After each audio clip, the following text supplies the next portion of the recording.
প্ল্যানটি miss, তবুও Messi গোলে জোড়া গোলে জিতলো আর্জেন্টিনা এবং পৌঁছে গেল নকআউট পর্বে, অর্থাৎ দ্বিতীয় রাউন্ডের 32 রাউন্ড, অর্থাৎ 32 দলের রাউন্ডে। তো নকআউট পর্বে পৌঁছে গেছে অস্ট্রেলিয়াকে হারিয়ে। এখানে অস্ট্রেলিয়া অবশ্যই ভালো খেলেছে, কিন্তু আজ মেসির দিন ছিল। দুর্দান্তভাবে জয়, দুর্দান্ত কামব্যাক, 2 ম্যাচে 5 গোল মেসির। বিশ্বকাপে দুর্দান্ত, একদম 2-0 জিতিয়েছে। এটা 10-এ আমি ভাই কুই দেবো মেসিকে। এবং কমিউনিকেশন আর্জেন্টিনার প্লেয়ারদের দুর্দান্ত, হোয়াট এ ম্যাচ ভাই, হোয়াট এ গোল।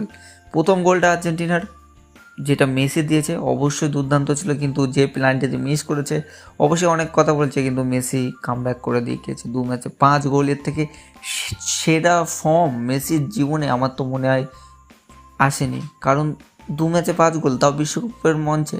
তো আর্জেন্টিনা এখন দ্বিতীয় রাউন্ডে অস্ট্রেলিয়াকে হারিয়ে।